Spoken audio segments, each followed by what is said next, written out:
What happened is that Shirley brought me to Hollywood to do Gambit, but her thing she was doing overran, and I was a week on my own in Hollywood, and I'd never been to America. Few actors have lived a life in film as rich and varied as Sir Michael Caine.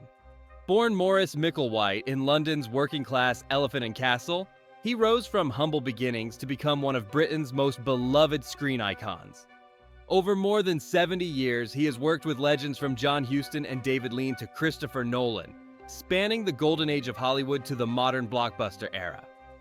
Even at 92, Caine remains sharp, charming, and deeply grateful for the films that shaped him. Unlike many stars, Caine has always been vocal about his influences. He often talks about the movies that taught him what acting could be. Films where the performances felt real, the stories timeless, and the dialogue unforgettable. From Bogart's cool defiance to Brando's wounded power, from witty romantic thrillers to gritty tales of redemption, his cinematic tastes reveal not just nostalgia, but respect for craft. In this video, we'll count down 6 of Michael Caine's favorite films, the ones he has personally called his inspirations and lifelong companions. Each title shows a different side of his sensibility: humor, heart, courage, and truth. Together, they offer a window into what shaped one of cinema's last true gentlemen. Number 6, On the Waterfront, 1954. When Sir Michael Caine talks about the power of screen acting, one performance towers above all others: Marlon Brando in On the Waterfront. To Caine, Brando represented a revolution. He once said that, along with Humphrey Bogart, Brando was one of his 2 cinematic idols. Actors who made him realize that truth on screen could be raw, wounded, and magnificent all at once.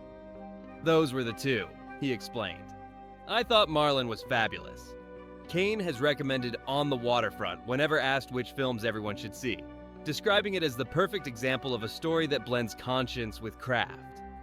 Elia Kazan's 1954 drama remains one of cinema's moral landmarks. It tells the story of Terry Malloy, a former boxer turned longshoreman who becomes entangled in corruption on the New Jersey docks. Haunted by guilt after witnessing a murder ordered by his mob-connected union bosses, Terry wrestles with loyalty, fear, and redemption. The screenplay by Bud Schulberg doesn't lecture. It lets emotion do the work. And in Brando's hands, every hesitation, every glance toward the ground, feels like the weight of the world pressing down. His iconic line, "I could have been a contender," has echoed for 70 years because it sounds less like dialogue and more like a confession from a broken soul. I could have been a contender. I could have been somebody. Caine has often said that great acting isn't about showing emotion. It's about hiding it until the moment it can't be hidden anymore. That belief mirrors Brando's approach. Watching On the Waterfront, Caine recognized a new honesty in film performance. A man stumbling toward decency rather than a hero marching toward victory. He admired how Brando transformed vulnerability into strength, redefining masculinity on screen. Before Brando, film heroes were polished and self-assured. After him, they were human. It's no coincidence that when Caine himself became a star in the 1960s with Alfie, The Ipcress File, and Get Carter, critics described him as part of a new, authentic generation of British actors. They saw in him a similar naturalism, a refusal to posture. That lineage runs straight back to Brando. Caine once said that Brando taught him that an actor's job isn't to perform, but to exist truthfully in front of the camera. You can see that lesson in the stillness of Caine's later roles. From the weary spy in The Quiet American to the professor in Educating Rita. Each carries a trace of Brando's quiet rebellion. Even decades later, Caine speaks about On the Waterfront with reverence. He calls it a lesson in truth, a performance that shows why cinema endures. To him, Brando wasn't acting, he was simply being. And for a young man watching in post-war London, that realization was like a door opening to a whole new world. Which performance moves you more? Bogart's cool restraint in Casablanca, or Brando's raw confession in On the Waterfront? Do you think modern actors still chase that same honesty, or has movie acting become something else entirely? Number 5. Charade, 1963. After all the noir grit and post-war moral complexity of his favorite classics, Michael Caine's list takes a delightful turn with Charade, 1963. A film that proves mystery can be stylish, witty, and irresistibly romantic. Whenever Caine discusses his cinematic tastes, he's quick to mention that he loves a movie that balances tension with humor, and Charade is his perfect example. He once pointed to a single exchange between Cary Grant and Audrey Hepburn as one of the wonderful moments in film history. Hepburn teases Grant, "You know what's wrong with you, don't you?" And when he asks, "What?" she smiles and replies, "Nothing." You know what's wrong with you? No, what? Nothing. For Caine, that effortless banter captures everything great about old Hollywood charm. Two stars whose chemistry feels spontaneous and alive. Directed by Stanley Donen, Charade is often called the best Hitchcock movie Hitchcock never made. It's a sleek romantic thriller set in Paris where Hepburn's character, Regina Lampert, discovers that her murdered husband may have been involved in stolen war money. As she's pursued by several dangerous men who want the fortune, she encounters the mysterious Peter Joshua, played by Cary Grant, whose shifting identities keep both Regina and the audience guessing. Between witty dialogue, double crosses, and a cascade of colorful Parisian locations, Charade dances between genres. Part romance, part comedy, part espionage mystery. Caine has said he adores movies that entertain with elegance. He often jokes that too many modern films forget how to charm their audiences. Charade, he argues, does it effortlessly. Every line feels sharp, and every look between Grant and Hepburn sizzles with subtle flirtation.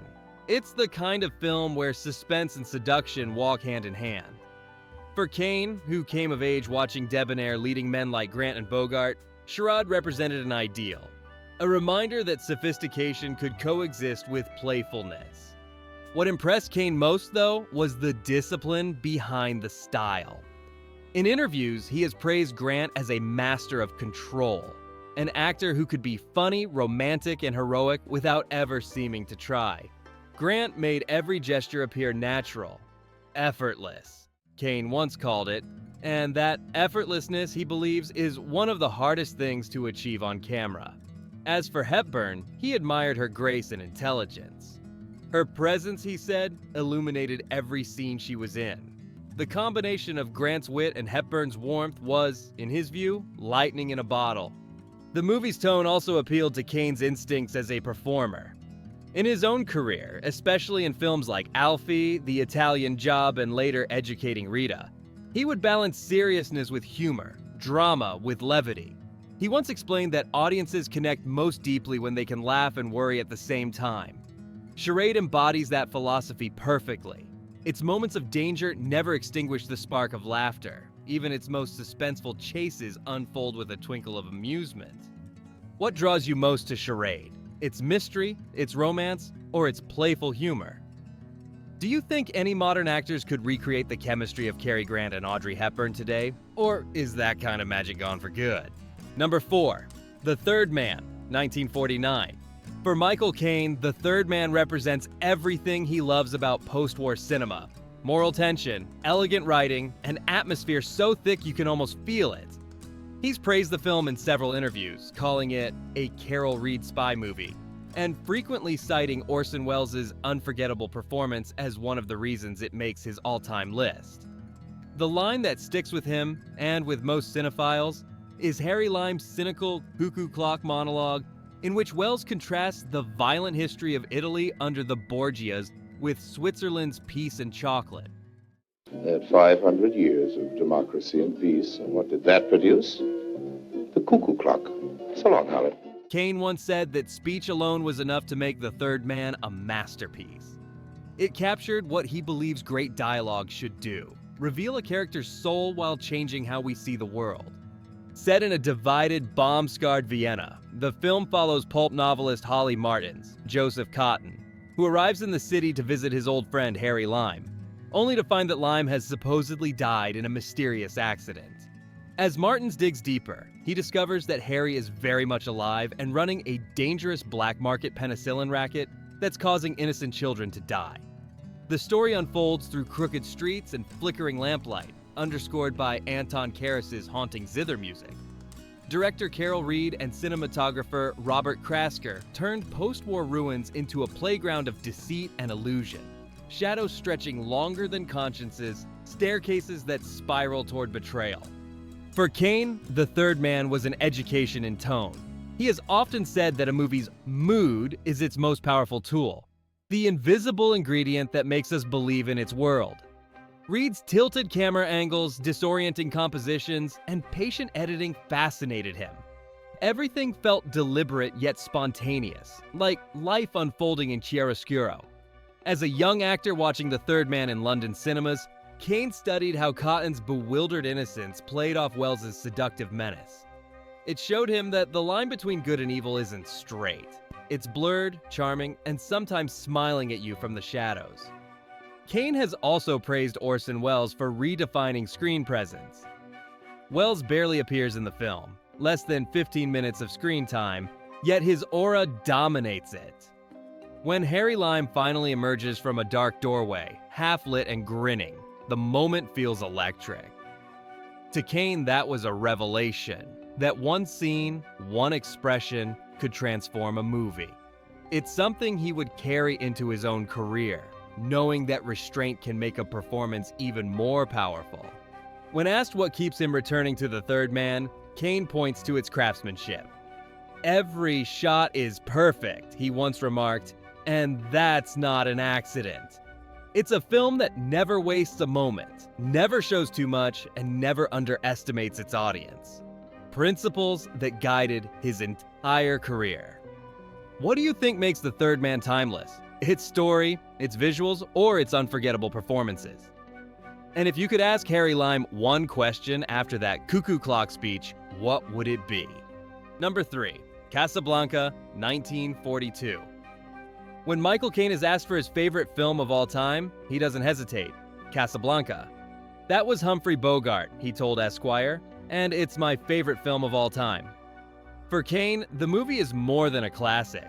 It's a benchmark of how cinema can blend romance, politics, and timeless dialogue into something larger than life.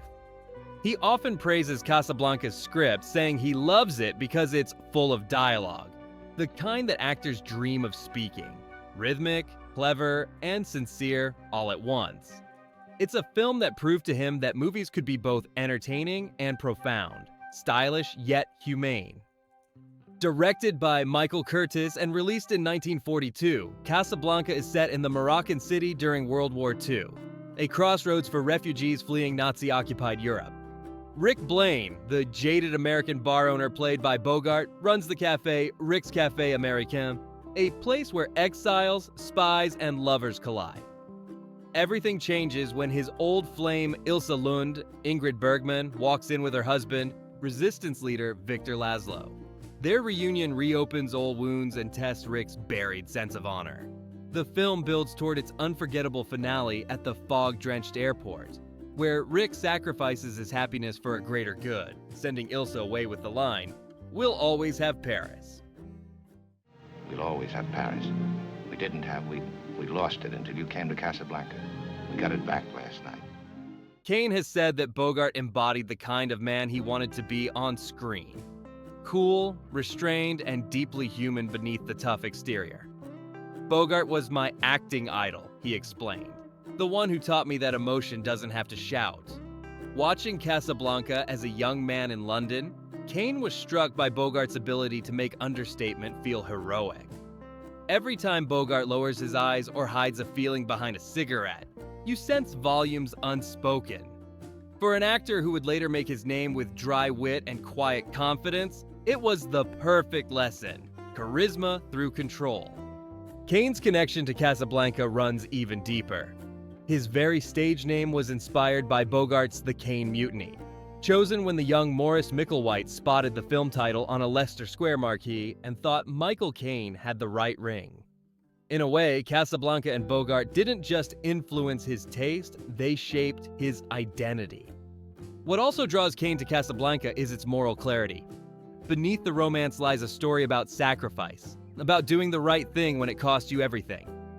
The screenplay's famous line, "The problems of three little people don't amount to a hill of beans in this crazy world," See that the problems of three little people don't amount to a hill of beans in this crazy world. Captures the nobility that Caine admires. It's a sentiment he's echoed throughout his career, particularly when playing flawed men who discover conscience amid chaos. "Here's looking at you, kid," Bogart says. And decades later, it's as though the line was aimed directly at actors like Caine, who would carry the torch of understated heroism into a new era. What keeps Casablanca timeless for you? The love story, the dialogue, or its moral compass? Do you agree with Caine that it's the greatest film ever made? Or would you choose another Golden Age classic to stand beside it? Number 2, The Treasure of the Sierra Madre, 1948. When Michael Caine speaks about The Treasure of the Sierra Madre, he does so with the kind of awe most actors reserve for a sacred text. "If you ever heard the voice of God," he once said, "it would be John Huston." That single sentence captures how deeply he reveres both the director and the film. For Caine, The Treasure of the Sierra Madre is not only one of Huston's masterpieces, it's a parable about ambition, corruption, and what happens when men forget their souls in pursuit of fortune. The 1948 film follows 3 down-on-their-luck drifters in 1920s Mexico: Fred C. Dobbs, Humphrey Bogart, Bob Curtin, Tim Holt, and the grizzled prospector Howard, played by Huston's father, Walter Huston. When they head into the mountains searching for gold, camaraderie gives way to paranoia and greed. The guy's job. All we gotta do is mine it and get it back there. You know, gold ain't like stones in a riverbed. As their stash of gold dust grows, Dobbs's mind unravels. Convinced his partners plan to cheat him, he turns violent, only to meet his own ironic downfall when bandits steal the loot and scatter it to the wind. The movie closes with Howard's dry laughter at the absurdity of it all, saying that the wind has simply blown our riches away. Caine has said that he's always been fascinated by films that examine moral failure. What makes The Treasure of the Sierra Madre special to him is how it balances action and philosophy, adventure on the surface, existential tragedy underneath. "It's about human nature laid bare," he once explained. "The gold doesn't change them, it reveals them." Caine saw in Huston's storytelling the same brutal honesty he would later try to bring to his own performances. No sentimentality, no false heroism, just truth. He also admired the film's realism. Shot largely on location in Mexico, a rarity for its time, it had dust, sweat, and sunlight that felt genuine.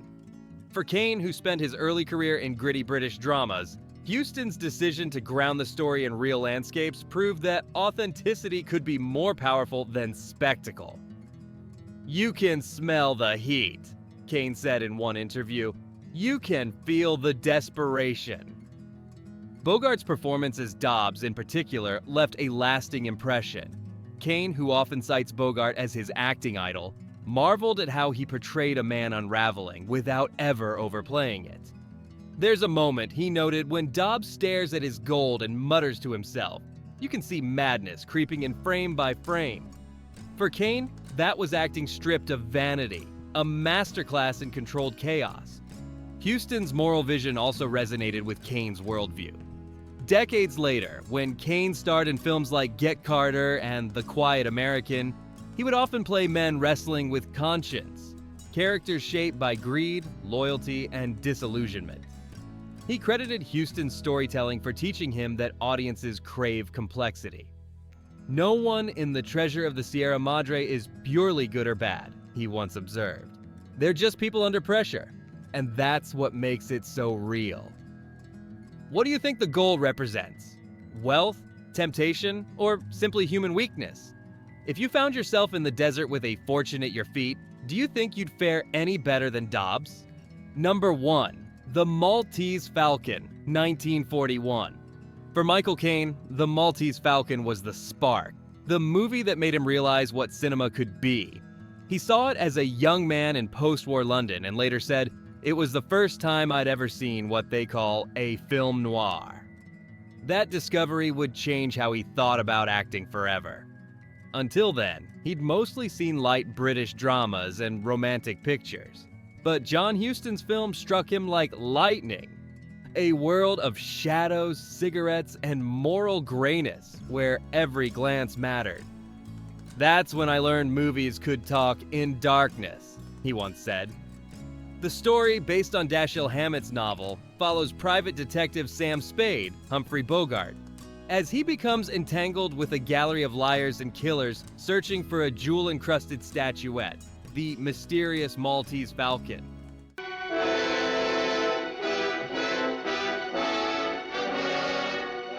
The plot twists through murder, betrayal, and deception. But what captivated Caine wasn't just the mystery, it was the mood. The cramped San Francisco offices, the rain-streaked windows, and the verbal duels between Spade and femme fatale Bridget O'Shaughnessy, Mary Astor, all exuded a kind of cinematic jazz, rhythm and danger in every frame. Caine has said that watching Bogart in The Maltese Falcon was the moment he decided what kind of actor he wanted to be. Bogart's performance was tough without bravado, sarcastic yet vulnerable. He didn't act like he knew the camera was there, Caine explained. He just was that man. For Caine, who grew up working class in London's Elephant and Castle, Bogart embodied something magnetic, a man who understood life's cruelty but kept his dignity intact. Later in his career, whether playing gangsters in Get Carter or spies in the Ipcress File, Caine would carry that same understated steeliness. He also admired John Huston's direction. The film marked Huston's debut as a director, yet it already bore his trademarks: sharp dialogue, tight composition, and moral ambiguity. Caine loved how Huston trusted the audience. Nothing was spoon-fed. Huston let silence and shadows do the talking. In interviews, Caine often repeated Huston's golden rule: if it's not interesting, don't shoot it. To him, that was pure genius, the art of restraint. Caine also took note of the chemistry between the actors: Peter Lorre's oily charm, Sidney Greenstreet's sinister politeness, and Bogart's dry wit created a world that felt both theatrical and utterly real. He has said that The Maltese Falcon proved an ensemble could elevate a genre. That noir wasn't just about one tough guy with a gun, but about moral collision among fascinating personalities. That philosophy would stay with him for the rest of his life. It's there in his cool detachment as Harry Palmer, in his melancholy humor as Alfred Pennyworth, and in his refusal to romanticize fame.